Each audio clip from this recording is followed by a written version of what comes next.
ఆనెక్స్ beads 4mm size purple colour, each line 100 rupees పడుతుంది. Next బీడ్స్లో 4mm size అండి, maroon colour, మనకి each line 100 rupees పడుతుంది. ఇంకొక ఆనెక్స్ బీడ్స్లో ఇంకొక షేడ్ అండి, వైట్ అండ్ పర్పుల్ కాంబినేషన్ ఉంటుంది, మంచి లావెండర్ కాంబినేషన్ కూడా ఉందన్నమాట ఇందులో. సో ఇది వచ్చి మనకి 100 రూపీస్ ఈచ్ లైన్. సో ఇందులో బై మిస్టేక్గా 2 షేడ్స్ అయితే సింగిల్ లైన్గా వచ్చాయండి స్టాక్లో. సో ఇది ఇంకొక షేడ్ అనమాట,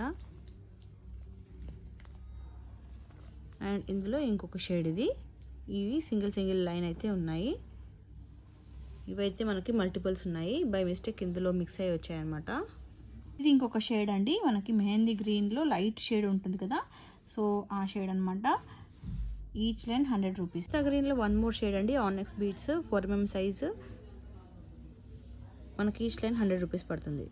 ఇందులో మనకి 2 షేడ్స్ ఉన్నాయండి, ఇదొక షేడ్ అండ్ ఇదొక షేడ్. చిన్న స్లైట్ డిఫరెన్స్ చూడండి, పక్కన పడితే కూడా అంత పెద్ద తేడా తెలియదు. మెయిన్గా ఇక్కడ థ్రెడ్ అనేది వేరుంది కదా, అది డార్క్ గ్రీన్, ఇది వచ్చి ఇది, దానివల్ల మనకి ఇంకా కొంచెం ఎక్కువ డిఫరెన్స్ కనిపిస్తుంది.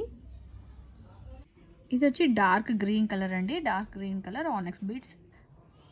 బీడ్స్లో మనకి ఇంకొక షేడ్ అండి, ఇది పింక్ కలర్లోనే మనకి కొంచెం డిఫరెంట్ షేడ్ ఉందన్నమాట.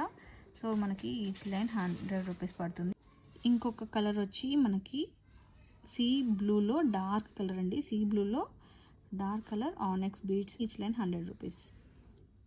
ఆనెక్స్ బీడ్స్లో ఇది వచ్చి మనకి purple colour, each line 100 rupees పడుతుందండి.